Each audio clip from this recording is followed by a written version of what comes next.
South Asian poetry. Yeah. So Kar Sahib ko if nahi to we invite Kar Sahib can come.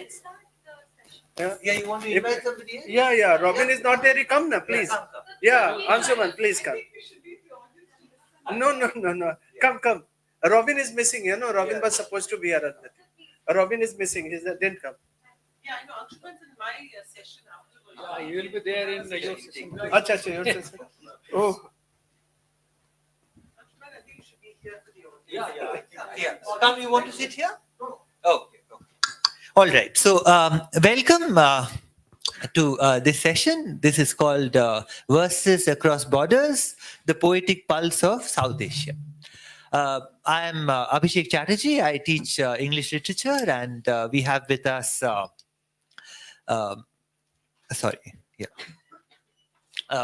Ashwini Kumar and Durga Prasad, who are poets. And so I would like to begin with inquiring about this category of South Asia itself. South Asia as a category is American coinage. It was coined in the 50s as a part of American foreign policy.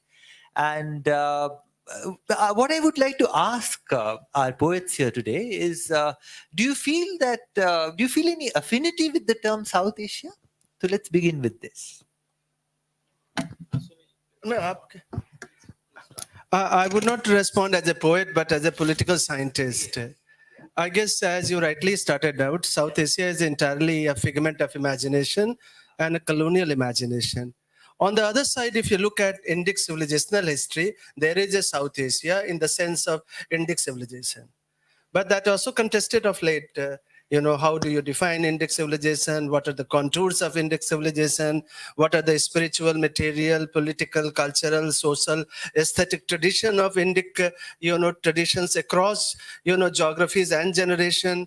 And then, the land, I would say the land, recalling, the great master, Jayanta Mahapatra, who was famous like Walcott. I often relate him to Walcott in the sense of land, language, and landscape. So if you look at, the land that we belong and they speak, multiple languages in terms of now cut to, a linguistic sense and literary sense, it's as a mind-boggling varieties, culturally, socially in the land, what you call South Asia, what they call South Asia, and what we call South Asia. And now back here in contemporary times, South Asia. I'm going very fast because of looking at thinning of the audience. So, but this is for... No.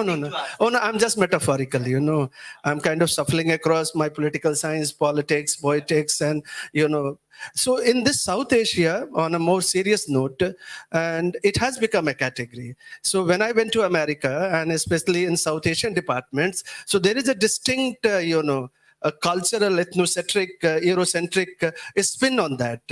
But, see what happens, it's kind of enigmatic, spin of, traditions here. A.K. Ramanujan went to South, Chicago. And they introduced, the great Tamil and, Arundhati is here. And before that, nobody knew about South Asia. Before, nobody knew in the West, particularly American academia, anything about Tamil or, Kannada. But he introduced it, translated it, gave us a new language, So this is something, I call it, what you call South Asia is a very mythic land and mimetic land, both mythic, mimetic, and now it has become in the sense of acquired some sort of permanency, in academia. And also in terms of, not in terms of the poetic tradition or literary tradition, but it has acquired a distinct flavor, Of late, I'm looking at poetry from Afghanistan. It's amazing. I mean, and Pakistan, So the troubled region, the so-called failed state, known for terrorism, narco-terrorism. And see, there are two things happening here. Great poetry and cricket. So I stop here so you can see how South Asia as a category, a constructed imaginary category, has stayed with us in a very enigmatic way. I stop here. Over to Durga. Thank you. Frankly speaking, I am a little uncomfortable with this subject, and I think I should not be sitting here in this panel. Simply because I have nothing concrete to say about this topic, but I must say, uh, take it very lightly. There is a saying that you cannot be half pregnant. Either you are pregnant or you are not. Likewise, either you are a poet or you are not a poet. What is meant by South Asian poet? I haven't started writing poetry to be a South Asian poet. I write poetry. That's what it is. So that's why I said initially that why should this be a topic of discussion? I am at a loss to understand. So let me hear from two of you, and I may say something more. You say something from the landscape Odisha, perhaps. Yeah. Yeah, without our being aware of it, our milieu gets into our poem without our being aware of it. So that's how we see Jayanta Mahapatra's poem. That's how all my friends in Odisha, they write about our milieu. The Adivasis in Odisha, they write very powerful poetry responding to the neoliberal policies that have wreaked havoc in their life. They've responded to all these things very beautifully. So the land you come from, the land that has made you who you have become finally, it is all there in the poetry. And let the critics do their job of slotting you. At the end of the day, you are a poet and you write poetry, and that's what matters to a poet, without bothering about the tags that critics have imagined for you or critics have created for you. Thank you. Thank you. That's remarkably well put. Just like John Keats had said that if poetry does not come as naturally as leaves to a tree, it better not come at all. So you very rightly pointed out the importance of place in the poetic imagination. So I would like to ask you, in your poetry, do you feel that poetry is an expression of emotion, or is it, as T.S. Eliot had said, it is an escape from emotion? I think poetry is actually an escape into reality. Into reality. You escape into reality. And the cliche, it has become a cliche, powerful, overflowing. Wordsworth's definition of poetry, that poetry is the spontaneous overflow of powerful feelings. So Eliot It has become a cliche. Actually, it is not like that. It's yes, a streak of spark is there, but I think most of the poetry is a construction, deliberate construction, crafting. It's not as spontaneous as it is being made out. Absolutely. Yeah. It is not as spontaneous. A big chunk of our effort, creative effort, goes into it. So I think it's more of a craft. It's more of a craft, more of imagination, and less of spontaneity. Spontaneity is there, but not as much as we say. Yeah. So coming to you, Ashwini Kumar sir, what is your poetic impulse? No, I will come back to poetic impulse next, but I was just still kind of, imagining, or rather reimagining South Asia. And I would like to share some of my whimsical, expressions and thoughts on this whimsiness. What I look at South Asia, Professor Kar is here. He's teaching South Asia, and of late he just did a wonderful book on migrants, in literature. I began with a longer historical, spiritual, material background of Indic civilization. Yeah. And I'm not using Hindu civilization or civilization defined in terms of a particular culture, ethnicity, but South Asia. If you look at, if you remember Qazi Nazrul Islam, Tagore, and then ये दाग दाग उजाला है सब गजीदा, So if you look at, Rabia, Pakistan, or Sara Shagupta, what I find in South Asia, remarkably, in contemporary South Asia, if I'm allowed to use the term for the sake of immediacy, I guess the remarkable thing that I find in the literature is a certain sense of a language. A language in the sense of their own language. And that's, Aminur Rahman in Bangladesh, and especially after 71, war. If you look at, Bangladesh is historically very different experience for us. A country coming out of language. Yeah. So of late, one of my poem, Mother Tongues, they translated on the day of their liberation war, and I was surprised, intrigued and surprised. So I asked the poet, why did you translate? Well, because Ashwini, we are, products of language. Unlike India, unlike Sri Lanka language is also very important, you see.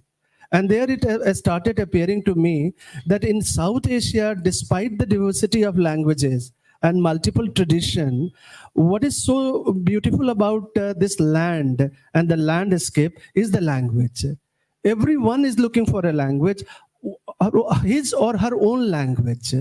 That's very remarkable, and this is where Bulle Shah, if you look at, he doesn't have any boundary, Bulle Shah, that tradition, and that is why Amrita Pritam invoked, today I invoke, Bulle Shah, Warisha in her famous iconic poem.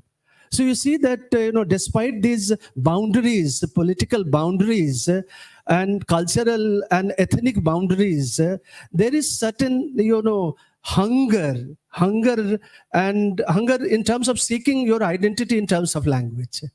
So let me just, say one of my really favorite poet from Pakistan, and what I find remarkable about, the poets and the writers in South Asia, even in Sri Lanka, that they always stand up against linguistic tyranny, authoritarianism. We have political authoritarianism, but in the realm where we work, in the realm of art, culture, and literature, there is always, this fear, palpable fear of a certain kind of authoritarianism. And of late, I find in Afghanistan, Sri Lanka, Pakistan, and I know less about Bhutan. I haven't dealt with Bhutanese poetry or literature as much I would like to do. But here, I find this, whole identity being shaped by a certain sense of language and not the landscape. Let me just say something, and I did that because when Manto went from Bombay to Pakistan, and he always said that, and I wanted to come back. So this land is not the obsession or possession, but the language is certainly. So here he would like to read a couple of lines from Sara Sagupta, and this will give you a sense of, and the flavor and perhaps the scent of, if there is something called South Asian, sensibility, or a mimetic and mythic sensibility of our poetic tradition. She says, and I'm reading in, I don't have translation right now. Jao ja namaz se, apni pasand ki dua utha lo.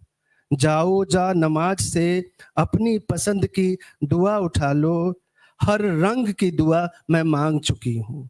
Bhagwan dil ka beej tere paas bina tha. देखो धुएं में आग कैसी लगती है. This is South Asia. Yeah. This is South Asia. I stop here. Okay. Thank you. That was powerful.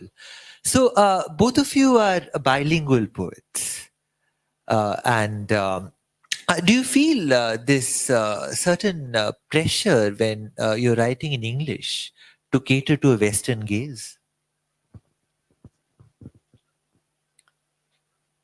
Uh, being a bilingual is a very tricky position. In Odia, we have a proverb that goes like this: the guest of two houses goes starve. Someone who is a guest of two houses, he will starve because ଦୁଇଟା ଘରର କୁଣିଆ ଭୋକରେ ରହେ. So this is the position, and I would like to quote Dilip Chitre about bilingualism. His loyalty is doubted in both languages. Odia people think that you are not Odia enough, and of course you can never be English. You can never belong to English fully. So In the Anglophone sense, yeah, not in English sense. yeah. So yes, these are the if you call pressures or predicaments of a bilingual poet. But we try to negotiate through all these pressures, and it is like this. So what do you feel about it? I guess all of us are. I would not say. I mean, of late, what I'm trying to do. Is again, there a pressure to cater to a Western? No gaze? no way. I think I'm in long back ever since I know Ashish Nandi, who has done the most massive and magnificent work on what we are talking about today in Intimate Enemy. I mean, like today, in fact, when I go to South Asian departments in the USA or elsewhere, we don't have that pressure at all. I'm sure when I look at, A.K. Ramanujam, the great teacher, I came to A.K. Ramanujam via Vinay Dharwarkar. We were together on the PhD committee, and Vinay Lal was there at Chicago. And of late, when we met some of us, we were talking about how that gauge is now completely not even imaginary for us. There is no gauge on us. So even A.K. Ramanujam, if you just feel, he has this anxiety. He has, even in his translation, he has that anxiety part, because, he was coming out of that intimate enemies gauge. That's very strong. But I can tell you, I mean, like across again generation and geographies, I don't think we need to no pressure at all. I mean, like, back to Chinua Achebe, yeah, and maybe, I was having a conversation with Gurna, and Gurna said that perhaps, Ashwani, in our, this imaginary landscape, the gauge is gone. Even in that imaginary landscape, the gauge is gone. What is there is a smriti, the memory, That memory is, being dominated and coming out of the domination and finding my feet perhaps on St. Lucia, a small island. And from there, I spoke the language of cosmopolitan language, and at the same time, as Homi Bhabha says, in a hybrid vernacularized sense. So of late, what I find in South Asia, back to South Asia, I will stay with there, as a professor now. I love that. Back to South Asia, I find across South Asia, the language, the so-called Anglophone is gone completely. Let me tell you, Anglophone was a very suspect colonial category. Now that has been subverted into a very vernacularized, and let me add further, subalternized. And let me further add to it, not only subalternized, there is a certain indigenization of, tradition happening, like Jacinta Karketa. Why hame sabhe banane? Why hame sabhe banane? They came to make us civilized. Can you believe? A Orang girl writing about it from the forest in Jharkhand, and very strong, and go all over the world. Even the uncivilized world has become far more civilized than the civilized world, of late. You think that the subaltern has finally started speaking? I guess, I mean, like, she's not around, our teacher, so perhaps I cannot get into a direct conversation with her. But what she did, I guess, if you recall, the South Asians, and particularly, again back, diasporic South Indians, and the natives, if native category I'm allowed to use for the sake of clarity here, we are using nowadays what Gayatri said, strategic essentialism. Me, I'm a Bihari. Jayanto always wrote and said, I'm a Odia writing in English. This is a strategic essentialism of a subaltern desiring to speak and at the same time, in a Derridian fashion, remaining unspoken. That's South Asia. That's being Indic. That's what Kar Sahib said in the earlier, sorry, Kar Sahib, I'm quoting you, that in India, the fiction is imaginary. The fiction is fantasy in our Indic tradition. So this liminal space is not troublesome at all. No, liminal is the more joyous. I mean, for me, being liminal is being more spiritual and being more calm. And you look at whole Bhakti tradition, Arundhati is sitting here. I mean, like we learn from her works. Being liminal is perhaps in the most beautiful. And perhaps, if there is any way, we, all of us, not just, and I'm now seeing South Asia in much larger sense of anti-colonial tradition, Africa, Latin America. We missed out that. There is a now, parochialism in the departments of English. Sorry to say, because, Africa gets lost, left out, and Latin America get left out. All Latin America, Africa, and Asia are being part of the larger imaginary I call anti-colonial, and the post-colonial landscape. This is where the new world and the new literature and the new languages, what I say, new tongues, will survive and flourish in the liminality. As for Western gaze, my submission is that so far as Indian English writing is concerned, Indian English novelists and storytellers, they have catered to somewhat catered to Western gaze, but never Indian English poetry. Indian English poetry has never catered to Western gaze. So maybe we could have some reading from your poetry. Durga, starting from you. Yeah. Oh. I'll be more comfortable reading poetry. Yeah. Durga is also a scholar. I mean, like Durga is very, very. Perhaps to illustrate this point. Yeah. Durga's humility is. Let me read 2 poems, two small ones. Yeah. First poem is A Butterfly in Konark, which some of you must have heard.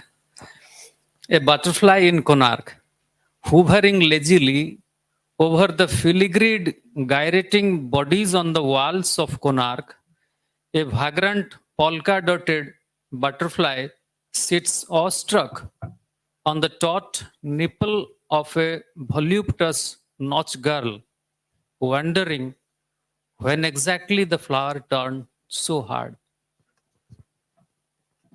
Thank you. Thank you. Another poem, Sita, a poem. Hacked flawlessly neat from below.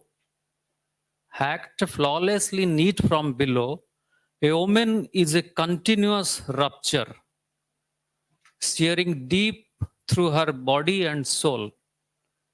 Rupture is her home. She carries inside the bag of her skin. She lives inside it her entire life. Whenever I see the earth cracked, I peep into the dark crater to look for the woman lost inside it. Thank you. Yeah. So perhaps you could have some of your. No, some, just one. Oh. Yeah, because the session is coming up. Huh. And before I read, there is a context. The poem that I'm going to read, and it's really very, very new and latest. Scroll has published, so you might have seen some of you. Is fasting in the holy month, and fasting in the holy month. So what I'm doing of late, that I'm trying to subvert this whole idea of language and going to go back to tongue part. So I'm more now, in tongue, not even the sense of Homi Bhaba's tongue, folk tongue, but I'm looking at, the whole sensuous and spiritual experience of the tongue, and multiple tongues. So this is the context, and I can relate to Latin American tongues and, African and Asian tongues. So here is the poem, and this poem can easily be a Pakistani poem, Bangladeshi poem, because this is fasting in the holy month. And it is here. It goes like this. I am alone in the holy month of fasting. I am alone in the holy month of fasting. I smell her flesh in the fermented soft ice light. For Ranjit was getting. I smell her flesh in the fermented soft ice light. My lips touch her breast. Branches of bamboo trees stretching into my famished mouth. I bear myself. I bear myself. A tiger is waiting for his kill on the edge of a cliff. Dreaming of her hunger, dreaming of her hunger, I sob in my arms. Once again, once again, nothing is left of my body. I wake up. I wake up to the sounds of gunshots in the streets. Where is she? Where is she? Groaning in her mother tongue, she is busy breaking fast with thorns of agony. Thank you. Yeah. So, sir, you wanted to say? Nothing significant. Uh, you must have seen how misfit I am for this panel. No, absolutely not. He's using misfit again and again in a Uh, personal sense. and Yeah, and and if We're I all misfits in the South Asian country. if I have succeeded in confusing you, my efforts haven't gone west. All right. So, from this panel, we sort of have gleaned that South Asia as a category, although imposed by the West, has existed in the Indic imagination all through. And perhaps it is time that we reclaim it. So, the floor is now open for questions.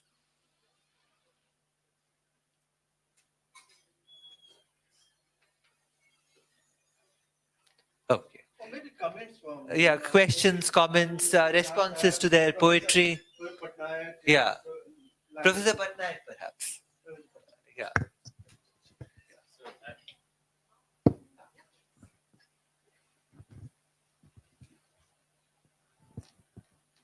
Um,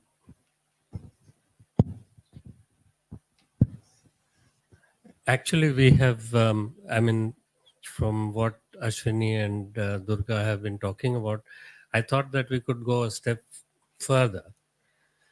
And we're talking about the diversity and multiplicity of tongues, mother tongues or other tongues. But we are now in a different phase. We are in a phase of the knowledge society rather than um, an information society. Now, the difference being that the information society assumes that all knowledge has one point of takeoff. Okay, all knowledge. And that there are only different avenues of transmission of knowledge. Whereas for the first time around the world, they have begun to acknowledge that there are many knowledges and each one of them is as valid as the other. Okay, and we once we start acknowledging that, then we don't need to worry about the channels of distribution. That will take care of itself. So I think what we should be talking about today is not South Asian or East Asian or African or whatever. We should be talking about multiple knowledges which have to be acknowledged as knowledge. Unfortunately, what we have been told historically in this country especially is that only one language is the carrier of knowledge and the other languages don't carry any knowledge. So I think we need to go back and start rethinking that and start looking at different knowledge systems being equally valid. Thank you. Thank you, sir. That was wonderful. Yeah. Just since we have been, and just to add to what Chandravanu has already, underlined, meaning since I teach in an English department, very much like you, look, these categories we confine to, and the problem is, as Ashwini was talking about, that we should acknowledge the plurality of South Asia as a category, right? That is something that we usually don't do. And as Chandravanu has rightly pointed out, that one knowledge becomes the carrier of all the knowledges, meaning what do? We teach, honestly speaking. Even we go to the diasporic writers, forget about the bhasha writers of India or the different vernacular languages. I offer a course called South Asian Diasporic Writing. And who are the authors whom we are teaching? All eminent Indian English diasporic authors, right? So that is a problem, meaning and that's why probably Durga is saying, because he's a bilingual poet, Shini is to some extent lean towards English poetry, right? Mostly known as an English poet. So that's why probably, and also he's an academic. But I understand why Durga is trying to dissociate, himself from this category, because they don't figure actually. If you write in, right? So that's the point. Meaning even we who celebrate this category academically, there are other stories as well. For instance, long back in Australia, one Korean taxi driver, he told me that because so many times in the West, you are talking about the Western gaze, so many times these categories do overlap. And he told me that you are not at all acknowledged as an Asian across the globe. You are a South Asian. You are go to any place, we are the Asians. You are not an Asian, right? But once again, South Asia could also be a part of Asia as well. They are also that center margin, binary that plays a heavy role. And as I told you that this, if we think of, for instance, when we teach, I teach a lot of Sri Lankan writings also. But what about the Sinhalese writers? What about the Tamil writers? We keep on teaching once again, the English Sri Lankan writers. So that is something which is getting acknowledged across the world as South Asian literature, and which is absolutely wrong. Absolutely wrong. On the other hand, if you look at the vernacular departments also, Odia department, Bangla department, Punjabi is a bit different. They don't, again, meaning I have not seen this happening also. There is a kind of a reverse, or a kind of a counter discourse, which is actually taking shape. Why? Because they don't teach at all, even if they are good writers who are diasporic. Meaning, bhasha writers are also there who are diasporic writers. I know a lot of Bengali writers who are writing excellent, fiction, poetry, everything. But they are not taught. They are not taught simply because they are not in India. But they are also, on the other hand, South Asian writers. So the vernacular departments are also reacting in that way. So that's why, meaning, ideally speaking, it's a category which created by the US, but we have accepted that, we are practicing. And we have a panel on this. Of course, we have a panel here as well, but there are certain problems that need to be discussed, underlined, and if possible, we should bring in a kind of a change that Chandravanu is actually pointing out. That is something which is very, very important. Right. Thank you. So, On a both, kind of an aporia sense. Please don't take it otherwise. No, I'm just, I'm also complicit in this. So, on a lighter note, let's just stop teaching English, and just keep writing English, That will be a much better world. I mean, like, this is my, I see on the street also, this is where is he? Yeah. And in the gunshot, Gaza or Ukraine, when I hear wailing women and the children, killed, wounded, all I hear is not that voice, not that language I hear. Not that language. I don't like that language. That's my problem. I mean, like, I'm sure A.K. Ramanujam never liked that language, but he was forced to be in that language. So if we stop teaching English and start teaching Odia and Bengali and even Cockburrock. There is a Cockburrock But how poem would you too. survive? The That's what, and this survival Yeah. is a paradoxical survival, and we will survive and flourish too. Sahib. I'm very, very hopeful about that. It maybe my mythic sense informs that this is the way we have survived through ages, and we will again survive. No, another thing, just to add to what Durga has rightly pointed out, that he has also created another binary regarding catering to the Western gaze. That the novelists, they have actually been pretty aware of that, but the poets have not been. But to a large extent, this is also true. Absolutely true. One of the reasons for this probably is that poets don't need to sell in the market in that way. Meaning, right? You can't think of making a career by becoming a poet, right? So many publishers, they don't bother about giving any royalty to the poets, but they can't do this with the novelist also, right? So that could be one of the reasons that you need to keep in mind your target readership when you are writing fiction. But for writing poetry, that really doesn't matter. And whatever pressure was there, I agree with both Durga and Ashwini, it's not there anymore.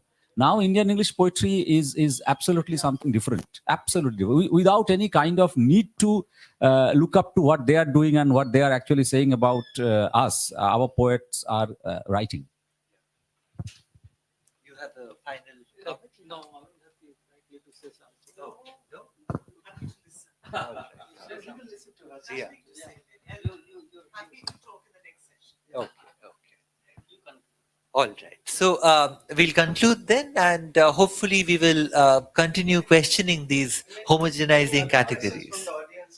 Yeah. So yeah. He also teaches English. Yeah. So Professor, would you like to? Yeah. Huh. I'm only writing. Yeah. I'm only writing English. Yeah. Would you like to respond? Okay. All right. So we'll conclude this panel and hope that we continue questioning these homogenizing categories of the global South, global North, and of course, South Asia. So thank you very much. Thank you. Yeah.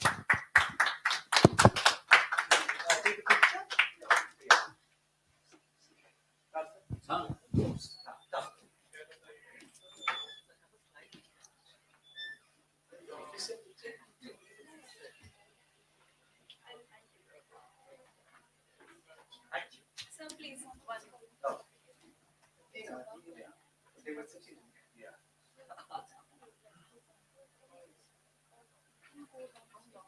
Wonderful talk. Thank you. And thank you for your contribution.